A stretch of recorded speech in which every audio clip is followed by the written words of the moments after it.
Svetski dan borbe protiv dijabetesa, 14. novembar, obeležen je u više od 160 zemalja članica Ujedinjenih nacija i predstavlja svetsku kampanju koja ima za cilj skretanje pažnje na problem dijabetesa u svetu.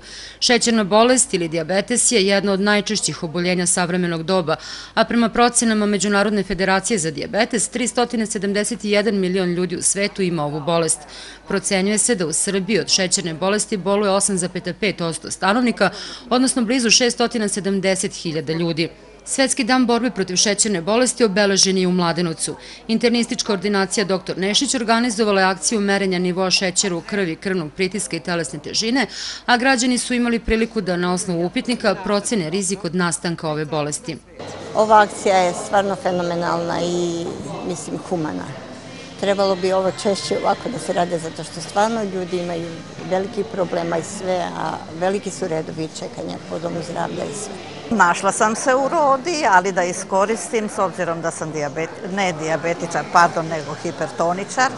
Na terapiji sam, tu i tamo mi je i varirajući šećer, tako da ga sad iskoristim i da izmerim. A inače akcija je odlična, ja to pozdravljam, to bi trebalo biti daleko češće, da ipak građani dobiju osjećaj da neko brine o njima, o njihovom zdravlju.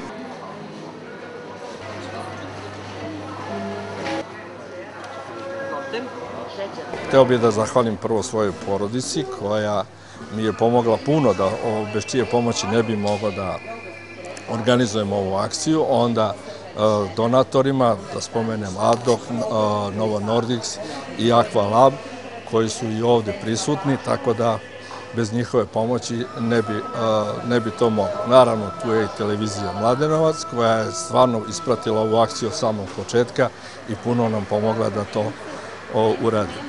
Želeo bih da naglasim da je ovo možda jedan trenutak borbe protiv zaborava, zato što je Mladenovac redak grad koji je uspeo da organizuje ovakvu jednu službu u danu borbe protiv dijabetesa, jer i da se borimo malo protiv zaborava, jer sem Beograda vrlo su oskudne akcije u tom smeru, jer se svi nešto muče i bore se, krizu spominju i tako dalje, a ovde je nešto što je najvažnije spomenuti, samo dobra volja i sve može lako da se organizuje. Aqua Plus kao zdravstvena ustanova sa najvećim brojem laboratorija u Srbiji je vrlo raspoložena da uvek učestvuje u ovakvim akcijama, tipa kao što je danas veliki dan, Svetski dan borbe protiv dijabeta. Prvo želim da zahvalim porodici Nešić i internističkoj ordinaciji dr. Nešić što nas je zvala da učestvujemo.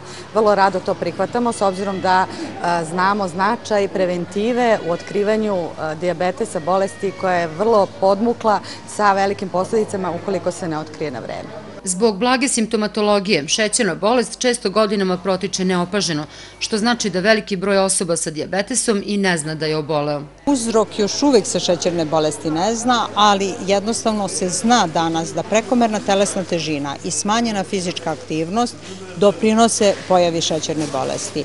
Ranije je to bilo starije životno doba, preko 45 godina, to sada nije pravilo, znači praktično niko nije zaštićen. Nasleđe je vrlo važna stvar.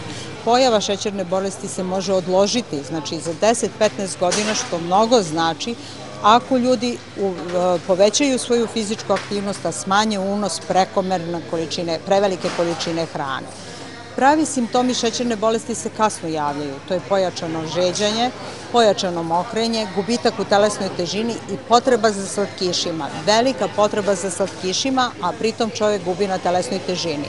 Međutim, to su sve poodmakli znaci bolesti, ali i to ako se javi, hitno se javiti lekaru. Lekari kažu da je redovna kontrola u stvari najbolja prevencija. Apelujem da ljudi shvate da jednostavno sve dok ne izmere šećer, oni ne znaju koliki im je šećer u krvi i da je mnogo važno da na vreme otkriju taj svoj šećer, a kad ga otkriju da onda ne beže od realnosti, da kažu pa nije to, meni je danas zbog nekih drugih razloga, nego da se jave svom lekaru i da jednostavno se postavi prava dijagnoza ako se radi o šećernoj bolesti, da se ona leči. Ozbiljno lečenje šećerne bolesti je preduslov za zdrav i kvalitetan život, odnosno izbegavanje teških komplikacija koje ovo oboljenje nosi sa sobom.